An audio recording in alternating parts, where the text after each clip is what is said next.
ఖమ్మం జిల్లా నేలకొండపల్లి మండల కేంద్రంలోని వ్యవసాయ మార్కెట్ అధికారులు రైతుల జీవితాలతో ఆటలు ఆడుకుంటున్న వైనం నెలకొంటుంది. వ్యవసాయ మార్కెట్ సిబ్బంది నెల 9 నుంచి 20వ తేదీ వరకు వడ్ల కాంట వేసి మళ్లీ తదుపరి వడ్లను కొరకుండా రైతులతో అడ్డుకుంటున్న వ్యవసాయ మార్కెట్ అధికారులు ఈరోజు రైతులు వ్యవసాయ మార్కెట్ గేటుకు తాళాలు వేశారు. రైతులు ధాన్యం కొనుగోలు చేయక వర్షాలు వస్తే ఇబ్బంది పడుతున్నాము అని రైతులు ఆందోళన చేశారు.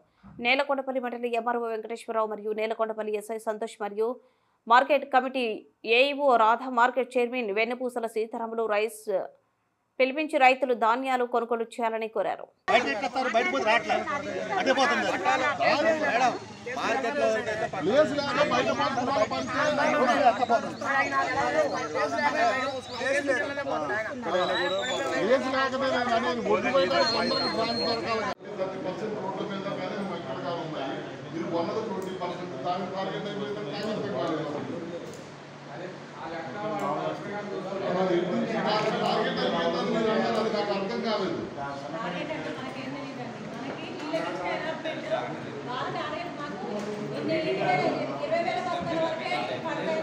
ఇక్కడ ఉన్న స్థలాన్ని బట్టి కాదు, బిల్డింగ్ చేసి వాళ్ళ బియ్యం వాళ్ళకి ఇవ్వడానికి మిల్లు కెపాసిటీ బట్టి టార్గెట్ ఇస్తారు.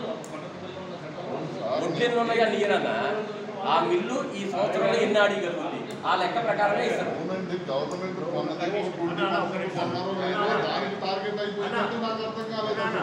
కూర్చుందాం, పరిష్కారం ఆలోచిద్దాం.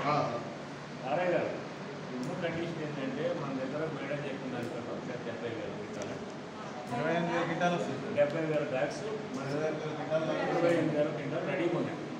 వీటిని మనం ఇప్పుడున్న కండిషన్లో అమరాజ్ సోమశేఖర్, నేను రైతునే. మన ఖమ్మం జిల్లా నేలకొండపల్లి మండలం.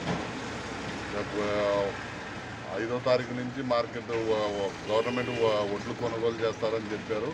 కానీ 8-9 తారీఖుల్లో స్టార్ట్ అయింది. మొత్తం మీద 10 రోజులు కాటాలు వేశారు, మళ్ళీ ఆపేశారు. ఇప్పటికే 5-6 వేల బస్తాలు మార్కెట్లో కాటా వేసి నిలబడ్డాయి. ఇంకొక 5-6 వేల బస్తాలు వడ్లు మార్కెట్లో పోసి రాసులు పోసి ఉన్నాయి, ఇంకా రోడ్ల మీద ఉన్నాయి.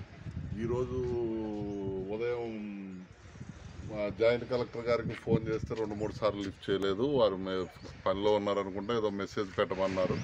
తర్వాత ఏఓ గారికి ఫోన్ చేస్తే ఏఓ గారు మ్యాచర్ చూసే వరకే మా డ్యూటీ అని అంటున్నారు.